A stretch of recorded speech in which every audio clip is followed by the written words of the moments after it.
Ironically, however, the very innovations that are making possible dramatic improvements in human well-being are also creating new problems which raise the specter of an alarming and possibly catastrophic disaster to the biosphere we live in.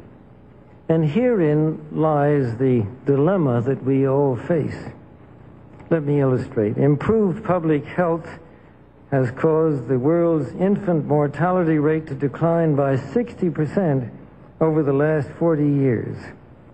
In the same period, the world's average life expectancy has increased from 46 years in 1950s to 63 years today. This is a development which, as individuals, we can only applaud. However, the result of these positive measures is a world population that has risen during the same short period of time geometrically to almost 6 billion people and could easily exceed 8 billion by the year 2020. The negative impact of population growth on all of our planetary ecosystems is becoming appallingly evident. The rapid growing exploitation of the world's supply of energy and water is a matter of deep concern, and the toxic byproducts of widespread industrialization have increased atmospheric pollution to dangerous levels. Unless nations will agree to work together to tackle these cross-border challenges posed by population growth, overconsumption of resources, and environmental degradation, the prospects for a decent life on our planet will be threatened. The recent UN meeting in Cairo has appropriately focused on one of these key issues, population growth.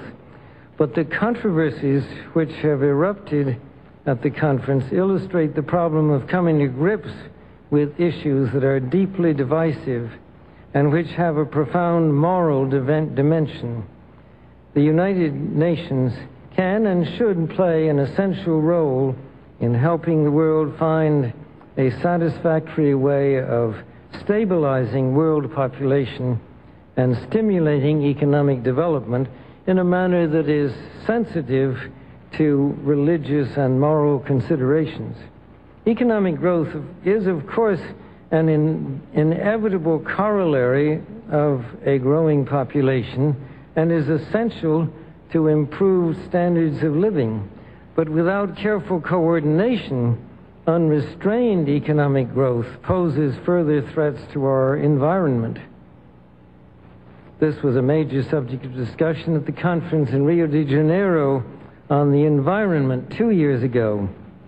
The focus then was on sustainable growth and global development. It was pointed out at the conference that growth is most efficiently managed by the private sector, but regulation of the process by national governments and international bodies is also needed. And once again, the United Nations should certainly be among the catalysts and coordinators of this process.